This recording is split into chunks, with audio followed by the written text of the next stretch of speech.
Bienvenue dans cette nouvelle édition du 12-15. Au sommaire, l'ONU demande une mission d'enquête sur la situation au Burundi. Elle a déposé une résolution en ce sens. Celle-ci sera débattue ce jeudi lors d'une session extraordinaire du Conseil. Roch Marc Christian Kaboré définitivement élu président du Burkina Faso.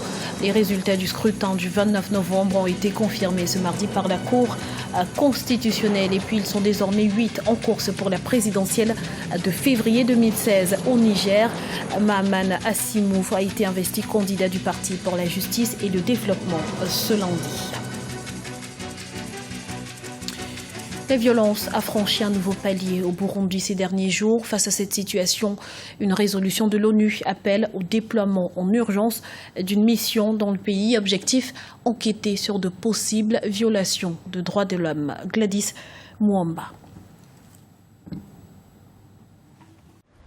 L'ONU veut enquêter sur les tueries au Burundi. Une demande de mission d'enquête au Burundi a été déposée par l'ONU ce lundi 14 décembre 2015. Cette requête fait suite aux événements survenus vendredi 11 décembre. Plusieurs camps militaires de la capitale Bujumbura ont été la cible d'une attaque coordonnée. Selon les sources burundaises, au moins 90 victimes étaient à déplorer. Et cette fois-ci, il s'agit d'une attaque des rebelles qui ne sont pas encore identifiés sur 4 camps militaires.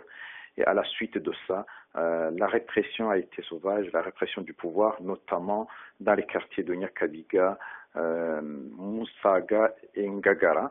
Et il y a eu beaucoup de morts. La police a arrêté les gens et les tués. On les retrouvait ligotés et tués. Samedi 12 décembre, plusieurs corps sans vie de jeunes gens étaient également retrouvés dans les rues des quartiers de la capitale. Les autorités burundaises sont soupçonnées par l'ONU de violation des droits de l'homme. Un drame qui intervient au lendemain de la célébration de la Journée internationale des droits de l'homme le jeudi 10 décembre. Compte tenu de la situation, disons, une mission s'impose, se justifie.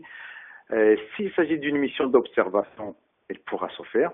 Mais s'il s'agit d'une mission de maintien de la paix des forces des Nations Unies, il y aura des problèmes parce qu'il y a toujours le droit de veto des Chinois ou le droit de veto des Russes qui s'opposent toujours à ce que la communauté internationale intervienne au Burundi. Le droit de veto déjà exercé auparavant par la Chine et la Russie, membres permanents du Conseil de sécurité, pourrait entraver une nouvelle fois les projets des Nations Unies à l'égard du Burundi. Le texte déposé par les États-Unis doit être débattu ce jeudi 17 décembre lors d'une session extraordinaire du Conseil des droits de l'homme de l'ONU à Genève. Depuis la réélection du président Pierre Nkurunziza en juillet 2015, le Burundi peine à se stabiliser.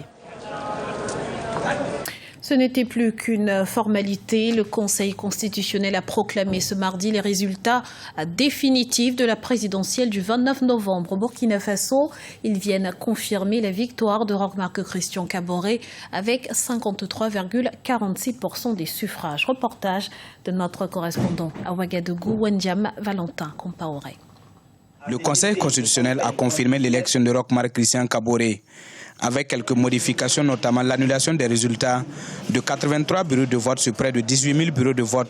Le candidat du MPP, le Mouvement du Peuple pour le Progrès, obtient 53,46%, soit la majorité exigée pour être élu dès le premier tour. Nous voulons féliciter la Cour constitutionnelle qui est allée vraiment au fond des choses, vérifier les résultats et avant de les proclamer. Je crois que tout le monde est d'accord ce soir avec la Cour constitutionnelle. Donc nous félicitons la Cour constitutionnelle et tous les organes qui ont concouru à une élection apaisée, transparente et équitable dans notre pays. Tous les 13 autres candidats avaient reconnu leur défaite. Son principal rival Zéphirin Diabré, avec 29,62%, avait félicité le président nouvellement élu avant même l'annonce des résultats par la Commission électorale nationale indépendante. Cette confiance encore est réitérée ce soir et permet à notre pays d'ouvrir une nouvelle ère sous donc la présidence de Kaboré Marc Christian. Et nous souhaitons que Dieu l'accompagne afin qu'elle contribue, comme il a dit, au bonheur de tous les Burkinabés. Tous les fils et tous les fils du Burkina doivent travailler à faire que ce pays soit le meilleur, soit le plus beau, soit le plus grand. Et c'est ce que nous allons faire tous les jours pendant ce quinquennat.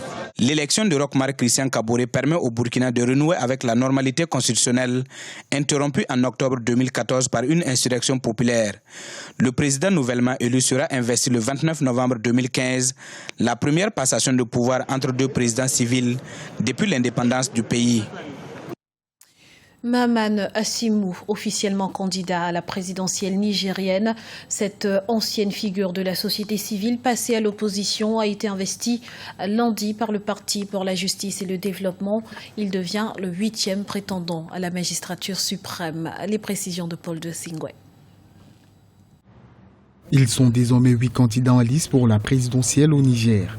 Mahaman Assimou a été investi ce lundi 14 décembre 2015 par le PJD, le Parti pour la justice et le développement, portant à 8 le nombre de candidats en cause pour la présidentielle. Il faut déjà dire que la politique suscite toujours un intérêt particulier de la part des acteurs et donc à la veille des échéances électorales, il y a des personnalités politiques qui peuvent décider de jouer le jeu, de participer à la compétition électorale.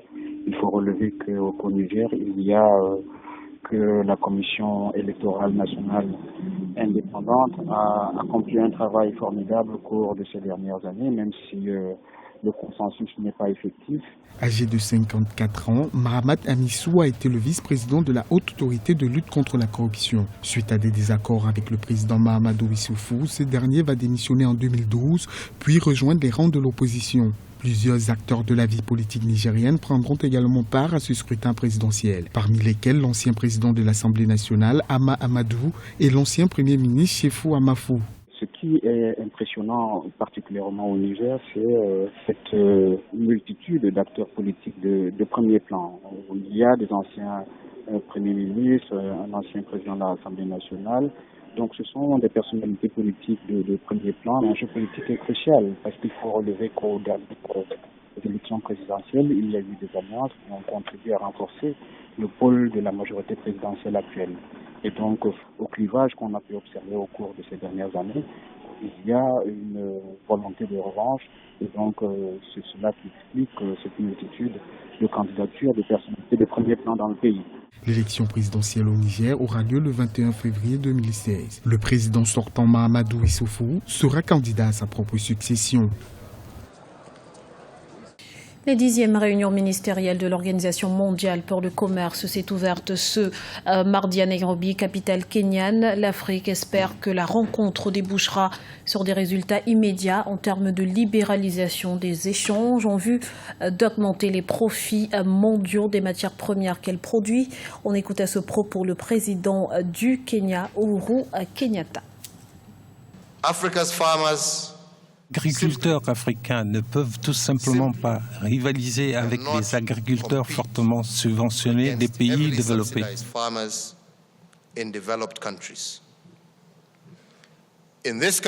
Les règles commerciales dans l'agriculture doivent être plus équitables, car les aides nationales qui faussent le commerce nuisent à l'agriculture et à l'industrie africaine.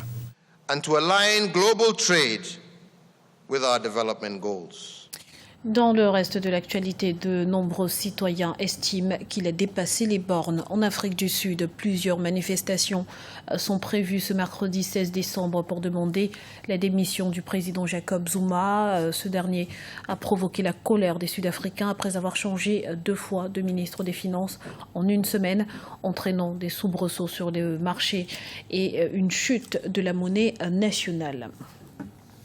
Ce journal a été réalisé par l'ensemble de la rédaction. Merci pour votre fidélité. Retrouvez dans un instant une nouvelle édition de l'information sur Africa 24.